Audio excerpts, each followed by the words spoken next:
According to the Ethiopian Bible, Christ may not return where the world is waiting for him. What if the second coming was never lost, only misplaced? For centuries, sermons, paintings, and prophecy charts have pointed our eyes toward one strip of land, one skyline, one familiar set of gates. But deep in the highlands of Africa, another story has been preserved in ink chant and blood. It whispers that when Christ returns, the world's cameras may be pointing in the wrong direction. The Western canon closed at 66 books. Ethiopia never agreed. Their Bible holds 81.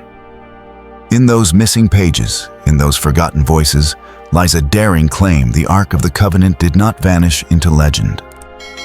It moved. And where the Ark rests, there, they say, Zion stands. If the Ark left Jerusalem, did God leave with it? For 2,000 years, while empires rose and fell, while theology shifted with politics, a small ancient kingdom guarded a different map of the end of days. Their liturgy, their calendar, their songs in a language older than Latin all point to one staggering idea. Christ's return is not a random cosmic event. It is the completion of a journey that began when the presence of God crossed the desert and never came back. This is not conspiracy. This is scripture in Gaia's royal chronicles and the living memory of a people who believe they have carried the covenant on their shoulders. Here we do not chase myths. We follow the footprints of God across ground the modern world has forgotten. If you choose to walk this path, you are stepping into a story where Africa is not an afterthought, but a chosen stage where suffering is preparation and where the last chapter of history may be written in a place most of us have never looked. To understand why Ethiopia dares to say this, we must go back to the beginning, to a queen who crossed deserts for wisdom, and to a king in Jerusalem whose son would change the destiny of nations. Sheba and Solomon, the seed of a different Zion. Ethiopia's story does not begin with Christianity. It begins with covenant. Long before the world spoke the name Jesus, long before empires carved borders, Ethiopia lived inside a different spiritual memory, one older than cathedrals, older than theology, older even than the kingdoms of men. To understand what the Ethiopian Bible declares about Christ's return, we must return to the moment the covenant first crossed into Africa, carried not by armies, but by a woman whose footsteps still echo across scripture and legend. Her name was Makeda, the Queen of Sheba, a sovereign whose power stretched across the incense routes through the Horn of Africa into the Red Sea trade. And yet, she did not cross deserts and mountains for gold alliances or diplomacy. She came for something far more dangerous: wisdom that could move nations. Israel's chronicles record her arrival. Ethiopian tradition preserves her heart. When she stood before Solomon, the king of impossible insight, he is said to have called her "she who seeks with a clean heart." Most imagine a royal visit, an exchange of riddles, a diplomatic gesture frozen in time. But Ethiopia remembers something else, a meeting that rewired destiny. Two sovereigns, two civilizations, two bearers of ancient promise. And somewhere between their questions and their silence, a seed of covenant was planted. For 40 days, Makeda drank from the well of Solomon's wisdom. Ancient texts say she asked him questions no one else dared to speak aloud. Questions about the origins of creation, the nature of the divine presence, and the future of God's people. And he answered her as though he were reading the thoughts of heaven itself. But what happened next is the part the Western world rarely teaches. When Makeda returned to Ethiopia, she did not return alone. She carried within her the child of Solomon, Menelik I, the son of Israel, heir to a king whose bloodline traced back to Abraham. This is where Ethiopia's identity is forged, not as a distant convert, not as a later branch of Christianity, but as a nation intertwined with Israel at the level of blood covenant and destiny. Menelik grew in the highlands of Ethiopia, shaped not by palace intrigue, but by the rugged faith of a land carved by mountains and mystery. As a young man, he traveled to Jerusalem to meet the Father he had never known. And it is here at the intersection of two worlds that history takes a turn no empire ever anticipated.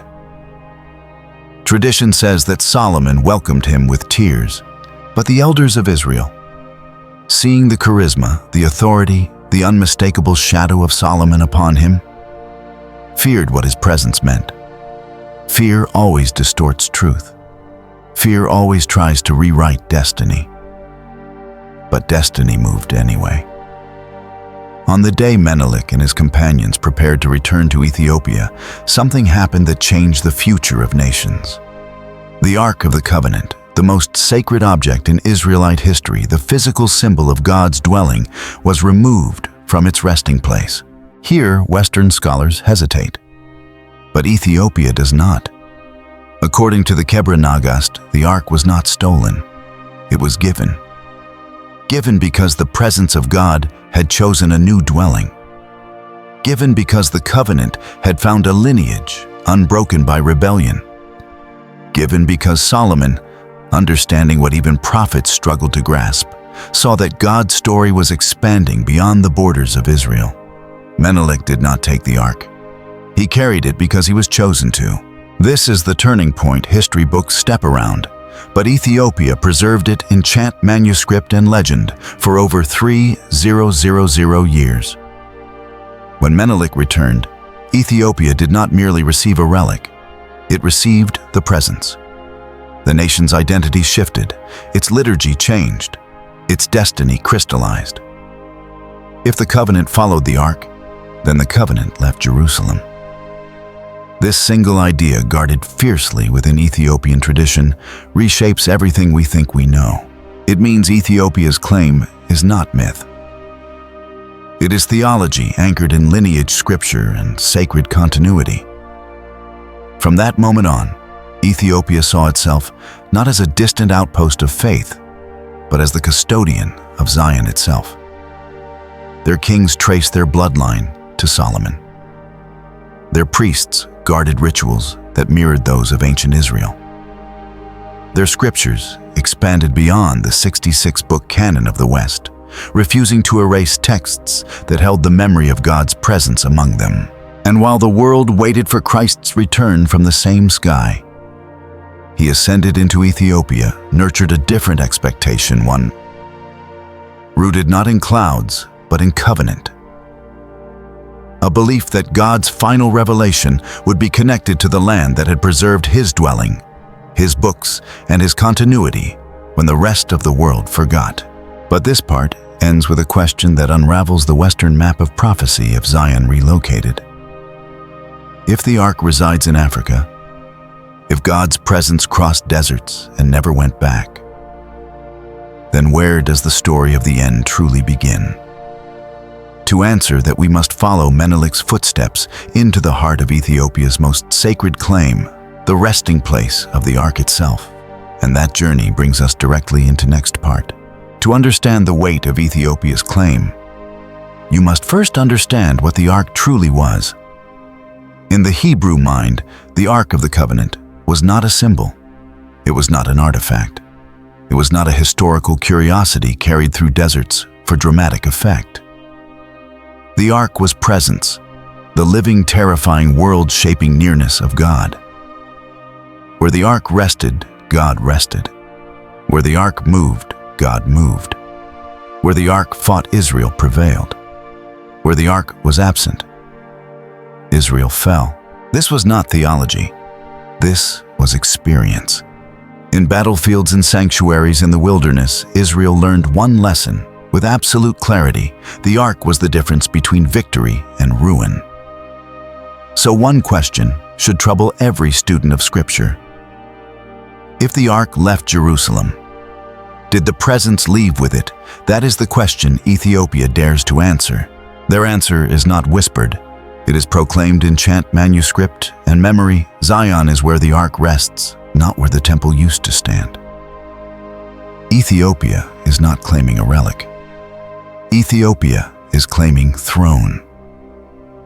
For if the ark has remained within its borders for 3,000 years, then the divine presence did not simply visit Ethiopia, it dwelt there. To the Western mind, this is unthinkable. To Ethiopia, this is the foundation of identity. Consider the rituals that have survived unchanged across centuries. Ethiopia still practices kosher-style fasting, abstaining from foods forbidden under ancient law, not as imitation, but as inheritance. Their priests still chant in Gettez, a language older than Latin, a language whose syllables echo the sacred tones of Hebrew. Their liturgy is not a reenactment. It is a continuation, a lineage of worship stretching back to days when the ark thundered with the voice of God. Every year during the festival of Sigd, entire communities ascend high mountains to renew the covenant of Sinai, reenacting what Israel once did before the ark. They bow not to a memory, but to a presence they believe still watches over them. And then there is the monk. Hidden behind stone walls, unseen by the world, one man gives his entire life to guard the ark. He will never leave the compound. He will never marry. He will never walk freely again. His voice grows old, singing the same psalms the Levites once sang beside the ark in Jerusalem. He stands as the last sentinel in a lineage older than most nations on earth. He does not guard a museum piece. He guards what Ethiopia calls the throne of God on earth. And while Western archaeologists comb caves, deserts, and ruins searching for clues, Ethiopia never joined the hunt. They never needed to. They believe the ark was not misplaced. It was transferred intentionally, divinely, prophetically. This is where the story bends sharply against the grain of conventional history. Ethiopia claims that when Menelik carried the ark south, Jerusalem lost more than an artifact. It lost the anchor of its spiritual authority. The covenant itself shifted lanes. God's throne moved, and the world never adjusted its map. If this is true, then every prophecy about Zion, every promise of restoration, every vision where the nations stream toward the mountain of the Lord, may be pointing toward a place the West has ignored. The implications are enormous. If Zion follows the ark, then the prophetic center of gravity is not determined by geopolitics, but by present. And the presence Ethiopia insists has been resting in its highlands for millennia. This is why the Ethiopian Bible contains books the Western canon removed. It's why their scriptures preserve lines the world forgot. It's why their worship still resembles the earliest days of Israel more than any cathedral in Europe ever has. Everything they do testifies to one belief: the covenant lives here. Even their architecture reflects this conviction.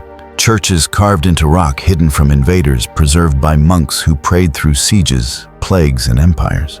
These structures are not simply sacred.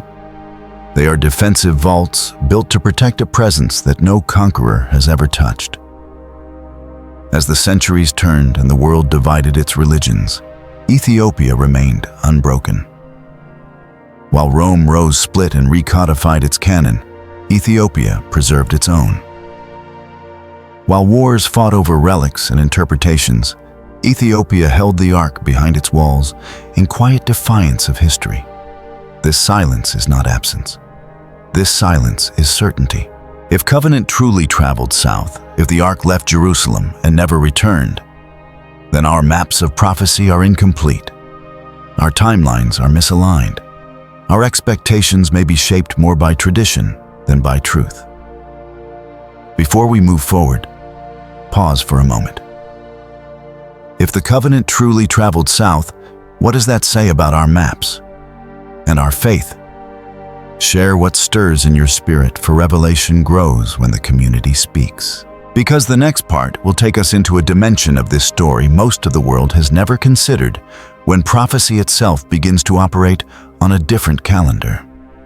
And to understand Christ's return, we must understand the time Ethiopia lives in. Time to most of the world is a neutral measurement, numbers on a page, months arranged in a sequence, a calendar inherited without question. But in Ethiopia, time is not a system. Time is a sanctuary, a living chamber where prophecy breathes, where ancient rhythms continue unbroken, where each sunrise echoes the voice of Scripture older than the Western world itself. While nearly every nation on earth uses the Gregorian calendar, Ethiopia walks to a different beat. Their year does not begin with Roman logic or papal reform. Their calendar is stitched from texts the West removed Enoch jubilees and the Ge'ez scriptures. It is slower by 7 to 8 years yet to Ethiopia. That slowness is not delay. It is sacred alignment, for Ethiopia believes something radical. The divine does not rush. Prophecy does not bend for empire. Time itself must follow God's rhythm, not Rome's. Prophecy is timed differently in Ethiopia. To step into their understanding of time is to step into a corridor of ancient memory, one unaltered by Nicaea, untouched by medieval reforms, unbroken by colonial influence. When the Western world recalibrated the calendar to fit political and astronomical priorities, Ethiopia refused. They kept time as the earliest believers understood it, as the first-century church lived it, as Enoch described it. This is not nostalgia. This is theological resistance. Every sunrise in Ethiopia carries a liturgy preserved from the days when Christianity was still a whisper, a movement, a fragile flame in a hostile world. Each day has its own prayer, its own chant, its own spiritual season, and every moment of their calendar is anchored in a cycle the West has forgotten. The heart of this cycle is the Jubilee, a sacred period of 50 years. In ancient Israel, the Jubilee was more than a festival. It was a divine reset, a cosmic recalibration. Debts were forgiven, slaves freed, land restored, and the presence of God rolled through the nation like a cleansing wind. But after centuries of conquest, exile, and reinvention, the Jubilee faded from Western practice. Not in Ethiopia. They kept it. They honored it. They lived inside it. And it is here that we find one of the most stunning claims of Ethiopian theology: Christ will return during an Ethiopian Jubilee, not a Western one. This belief is not sensationalism. It is the natural conclusion of a worldview built around scripture preserved in Ge'ez books that include prophetic cycles excluded from the Western Bible. According to several Ethiopian scholars, the Jubilee is the divine hinge on which history turns the window when heaven and earth draw nearest the appointed season, when restoration becomes irresistible. So while the Western world calculates prophetic dates using Gregorian years, Ethiopia reads prophecy through the lens of a calendar rooted in Enoch's vision of heavenly time. Maybe Christ returns on a calendar we never learned to read. Imagine what this means. Imagine what this unlocks. If prophecy is aligned to Ethiopian time, then the countdown the world has been watching may be out of sync. The signs, the seasons, the alignment of world events, everything could be calibrated to a timeline invisible to the West, but preserved faithfully in the highlands of Africa. This is not merely about numbers. It is about continuity. Ethiopia holds a timeline unbroken since the earliest days of the Church. They never rewrote their calendar to match Rome. They never adjusted prophecy to appease emperors. They never replaced sacred rhythms with political ones. Their time is ancient time. Their time is original time. Their time is prophetic time. And that is why Ethiopia believes they see what the rest of the world has lost sight of: the unfolding of history through the lens of heaven rather than empire. In Ethiopia, even the way they count hours reflects a theological worldview. Their day begins not at midnight, but at sunrise, symbolizing creation, renewal, and divine order. Time begins when God brings light, not when human calendars turn pages in the dark. Each moment is structured around prayer cycles, scripture readings, and chants that have remained nearly unchanged for over 1,000 years. Time itself is shaped by worship. And when you live inside time, shaped by worship, you begin to see prophecy not as an event, but as a process. You see Christ's return not as a sudden intrusion, but as a culmination of centuries of alignment. This is why Ethiopia watches their Jubilee cycles with reverence and expectation. While the rest of their world debates dates, argues interpretations, and recalculates numbers, Ethiopia listens. Listens to ancient texts. Listens to the rhythms of heaven as described by Enoch. Listens to the chants that rise before sunrise and continue long after sunset. Ethiopia's sense of time is not passive waiting. It is active preparation. This is why many Ethiopians speak of prophecy with a calmness that puzzles outsiders. They are not guessing, they are aligning. Their calendar is not a prediction, it is a pathway. And if what they believe is true, then the world may be watching the wrong clock. If time itself is holy, if prophecy flows through a calendar the West abandoned, if Christ's return is tied to cycles Ethiopia preserved, then every timeline, every expectation, every prediction built on the Gregorian calendar may be misaligned. And if prophecy is cycles, not numbers, then the next part of this story will shake our understanding of suffering history and divine preparation. Because Ethiopia believes something even more shocking, that the trials of Africa were not punishment, but purification. There is a story the world tells about Africa, a story of chains, conquest, famine, and fire. A story of continents bleeding under the weight of empires. A story of a people who carried suffering like a second skin. But Ethiopia never fit that story. While kingdoms around it fell to colonizers and conquerors, Ethiopia remained unbroken.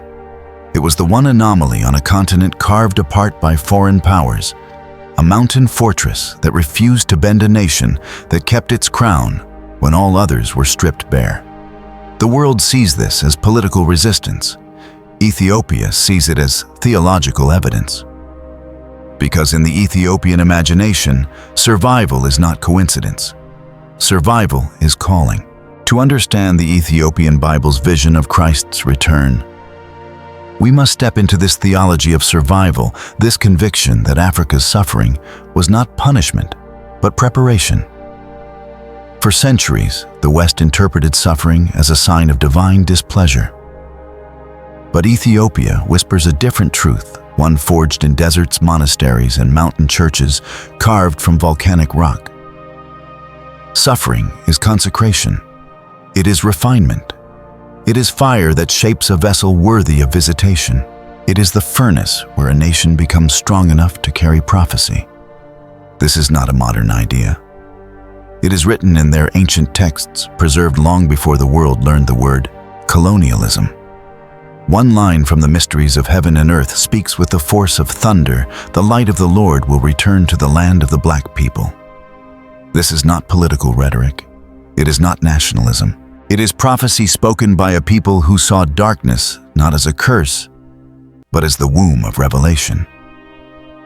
Where the West saw suffering as punishment, Ethiopia saw it as purification. Look closely at the historical landscape around them. Slavery ravaged the coasts. Empires took kingdoms like trophies. Cultures were erased, languages buried, identities broken. Yet, at the heart of the continent, stood Ethiopia, wounded but never conquered, pressed but never crushed, surrounded by fire but never consumed. This is more than resilience. This is theological defiance, the belief that a nation chosen to bear the ark must also bear the weight of suffering without collapsing. To Ethiopian thinkers, trials are not evidence of abandonment. They are evidence of shaping. Suffering prepares a nation for visitation. These words echo through monasteries, through villages, through diaspora, communities who sang psalms while crossing oceans in chains. For them, suffering is not the end of the story. It is the stage before revelation. This idea comes to life most vividly in the figure of Emperor Haile Selassie. To the diaspora scattered across the Caribbean and the Americas, he became more than a political leader. He became a symbol, almost a sacrament, a sign that even when the world collapses, a king can rise from the ashes. A reminder that Africa's story is not defeat, but resurrection. His survival against Italian invasion during World War II ignited a theological imagination across the globe. A king who rises when the world collapses. In the Western narrative, empires rescue. In the Ethiopian narrative, empires fall and the covenant nation stands. This inversion is not accidental. It is part of a prophetic storyline. Ethiopia believes it has been living for nearly 3,000 years. A storyline in which endurance becomes authority and suffering becomes the very material God uses to shape a people capable of carrying His presence. But there is a deeper layer here, one the Western Church rarely speaks of. Ethiopian theologians often say that suffering sharpens the senses. A nation acquainted with sorrow becomes more sensitive to divine movement, more alert to spiritual patterns, more in tune with the rhythms of prophecy. Pain makes the ear attentive. And that attentiveness is what preserved Ethiopia's sacred calendar, its ancient language, its 81-book canon, and its unbroken worship tradition. These are not the fruits of comfort. They are the fruits of endurance. A people who have walked through the valley of suffering for centuries know how to recognize the footsteps of God. They know the feeling of deliverance. They know the sound of approaching visitation. This is why the Ethiopian Bible speaks of the return of Christ, not as an event observed from afar, but as something felt, recognized, anticipated by those who have endured. In this worldview, suffering becomes revelation's doorway. Purification opens the eyes. Endurance tunes the heart. This belief is not meant to romanticize pain. It is meant to elevate hope, because for Ethiopia, hope is not escapism. Hope is inheritance. If suffering is consecration, if endurance is preparation, if Africa's pain was a refining fire, then Ethiopia believes it stands not at the margins of prophecy, but at its center. And that means the next part of this story will take us somewhere even more startling, beneath stone, beneath history, beneath the earth itself. If your spirit has ever walked through suffering, let your voice join the cloud of witnesses. Share not your pain, but your expectation for those who endure. Become the keepers of prophecy. Because the path now leads us toward a secret carved into living rock, a place Ethiopia calls the Third Zion. The world is waiting for a sign, a temple rebuilt, a foundation stone laid, a prophetic spark rising from the dust of Jerusalem. Every decade, new theories circle the globe. When the third temple rises, the end begins. But Ethiopia looks at these predictions and whispers a truth the world is not prepared to hear. The Third Zion is already built. To the Western imagination, this borders on heresy. To Ethiopia, it is history. For nearly 1,000 years, pilgrims have descended into a labyrinth of stone churches, not constructed, but excavated, carved downward into the earth, as though the mountain itself bowed to the hand of God. This place is called Lalibela. 11 monolithic churches chiseled from a single block of volcanic rock, connected by tunnels, trenches, and passageways that echo with ancient chants. No scaffolding, no brick, no mortar, only stone carved into the shape of faith. To stand in Lalibela is to stand inside a prophecy too old to be written on paper. Ethiopians call it Zion under the earth. A temple not raised upward toward heaven, but carved downward as if heaven descended into the ground. Zion does not rise where empires choose, but where God chooses to remain. This is the heartbeat of Ethiopian theology. Sacred places are not defined by politics, power, or popularity. They are defined by presence. And in Ethiopia, presence is not metaphor. It is geography. The story behind these rock-hewn sanctuaries is wrapped in mystery. According to tradition, King Lalibela received a vision Jerusalem in its heavenly perfection and was commanded to recreate it in Ethiopia. Angels were said to work through the night, finishing what human hands could not. Whether legend or literal memory, the result is undeniable.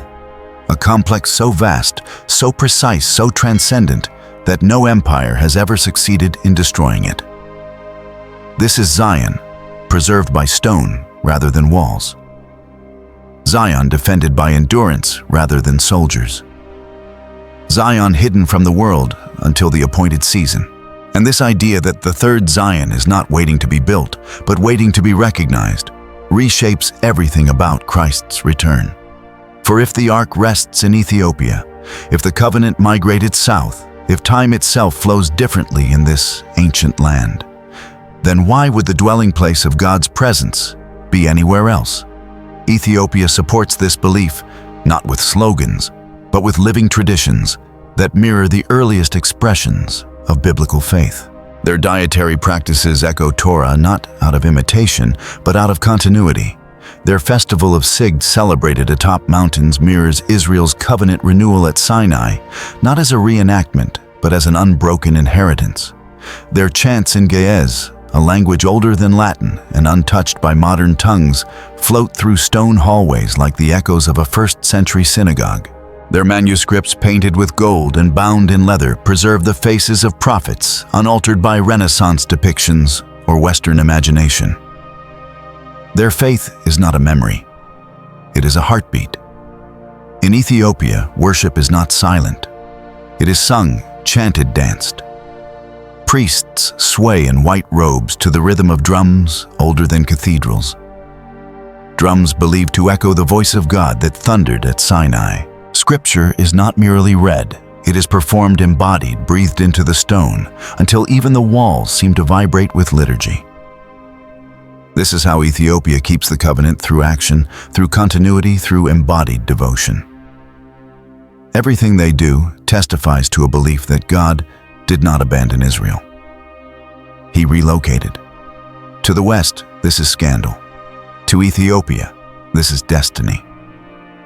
But the most shocking element of all is this Lalibela is not merely a pilgrimage site. It is a template, a model of the heavenly Jerusalem written in stone, a physical manifestation of what the book of Revelation describes: a city where God dwells with his people untouched by the kingdoms of the world. Some Ethiopian scholars argue that the prophecies of Ezekiel's temple, which so many theologians attempt to map onto Jerusalem, may in fact describe a reality already fulfilled in Africa, a sanctuary carved by divine command, untouched by empire, preserved for the final revelation. Others point to ancient songs that speak of Zion's shadow lying beneath the earth, waiting for the day it rises in glory when Christ reveals himself again. This is not metaphor. This is expectation. And this expectation grows stronger each year as thousands of pilgrims approach Lalibela barefoot, chanting psalms in a language nearly unchanged since the days of Solomon. They come not to ask for miracles, but to align themselves with prophecy, to stand inside a temple they believe God himself chose as the resting place of his presence. While the world waits for a temple made of gold and stone to rise on contested ground, Ethiopia kneels within a temple carved of living rock, one believed to be shaped by heaven and guarded by angels. Now the question emerges like a flame at the edge of darkness. If Zion is already here, if the third temple is carved beneath the earth, if the covenant still rests within Ethiopia's borders, then how does Christ return? The Ethiopian Bible gives an answer unlike anything the Western world expects. And that answer leads us into the final revelation, where the prophecy of Christ's return rises not from the clouds, but from the ground beneath our feet. For centuries, the Western world has lifted its eyes to the sky, waiting for a figure to descend through clouds. Painters imagined it. Preachers insisted on it. Prophecy charts were printed with arrows pointing downward, as though heaven were a stage, and Christ the final actor stepping into a spotlight. But Ethiopian prophecy tells a different story, a quieter story, a deeper story. In the Ethiopian imagination, the second coming is not a divine invasion crashing through the clouds. It is not a spectacle crafted for empire, nor a cinematic display of heavenly armies. Instead, it is something far more intimate, far more rooted in the ancient movements of God, a revelation from within. God rising not from the sky, but from the place where he has been dwelling all along. This perspective does not contradict Scripture. It expands it. Because throughout the Bible, God often reveals himself from the ground, from the mountain, from the inner chamber, from the Holy of Holies, emerging from the midst of his people rather than descending from above them. And Ethiopia believes they have been carrying this presence in their very soil. One line from Mysteries of Heaven and Earth strikes like lightning. The light of the Lord will return to the land of the black people, and the nations will bow toward his mountain. This is not nationalism. This is not ethnic triumphalism. This is geography of covenant, a map not written by empire, but by presence. For if the ark rests in Ethiopia, if Zion is carved into stone beneath Lalibela, if sacred time flows differently in the highlands, then Ethiopian prophecy suggests the return of Christ is not an event imposed on the world, but a revelation unfolding from the center of God's chosen dwelling. To understand this staggering idea, we must look closely at how Ethiopia has prepared for 2,000 years, not through power, wealth, or conquest, but through disciplines so ancient they border on the forgotten. Fasting. Not as ritual, but as purification. Not as deprivation, but as alignment with the divine. Chants that stretch from midnight into dawn, the same cadences sung by monks 1,000 years ago, echoing the temple songs of ancient Israel. Guarding the ark, not as museum caretakers, but as keepers of the presence. Preserving 81 books, scriptures the West cut away, yet texts that hold fragments of prophecy the modern world no longer reads. And living inside a sacred timeline, a calendar woven from the visions of Enoch and the cycles of Jubilee, a rhythm tuned to heaven rather than empire. All these acts form a single, unbroken preparation, as though Ethiopia has been keeping vigil while the rest of the world slept. If Christ returns through revelation, through unveiling, through a rising of divine presence in the place where covenant has rested, then his return may look nothing like the paintings in cathedrals. It may begin quietly in a chant echoing through stone corridors, in the midnight prayers of monks who have never ceased watching, in the trembling air above Lalibela as pilgrims gather barefoot on holy ground, in the breath of a nation that has carried suffering like incense and hope like a hidden flame. This is the mystery Ethiopia preserves, that God's revelation emerges where his presence dwells, not where global powers expect it. What if we have been watching the wrong horizon? What if prophecy unfolds not in the sky, but in the ground beneath our feet? Biblically, the pattern is unmistakable. Moses met God in a burning bush rooted in the soil. Elijah heard the divine whisper inside a cave. The resurrection happened not in the clouds, but inside a stone-cut tomb. And Pentecost did not descend from the heavens, but rose from a room filled with waiting hearts. Revelation emerges from within, from the midst, from the place where God dwells. And Ethiopia believes they have been that dwelling for millennia. Some scholars call it myth, some call it folklore. But to a nation that has preserved the ark, the language, the liturgy, the calendar, and the sacred books, it is not legend. It is inheritance. Now Ethiopia does not claim ownership of Christ. They claim responsibility. Responsibility to guard what the world lost, responsibility to hold the covenant intact, responsibility to prepare a sanctuary for the moment God unveils himself again. This refocuses the entire narrative of the second coming. It does not deny the global revelation Scripture describes the nations, seeing the world trembling, the fullness of God's kingdom manifest. But it suggests the origin point, the place where the veil begins to lift, may be a land the world has overlooked. Maybe Christ returns not to the place where he left, but to the place that never let him go. This is the mystery Ethiopia has carried. This is the prophecy buried in their chants, in their stone churches, in their sacred calendar, in their unbroken lineage of faith. Whether one accepts it or not, its power lies in the question it forces upon us. Where has God been dwelling all this time? Because the answer to that question may determine where the world will see him rise again. You have walked through a forgotten map of faith, through the covenant carried across deserts, through sacred time, counted in ancient rhythms, through stone churches carved from the earth, like a memory of heaven. You have seen how Ethiopia kept what the world misplaced, and guarded a prophecy older than kingdoms. Whether you believe the ark rests there or not, one truth lingers in the air like incense: the story of Christ's return may begin in a place we were never taught to watch. As we close this journey, let your mind settle on the weight of what you've heard. A people who never fell, a covenant that never broke, a light the world forgot, still burning. If this revelation stirred something in your spirit, let your voice join ours. Like this video, share your thoughts, and add your witness to the conversation unfolding here. Subscribe if you wish to walk further with us, and stay to watch the next chapter waiting at the end of this path. Every question you ask opens another doorway. Every reflection keeps the flame alive. And remember this as you step into the silence after the final frame: some mountains do not wait for heaven to descend, they rise to meet it.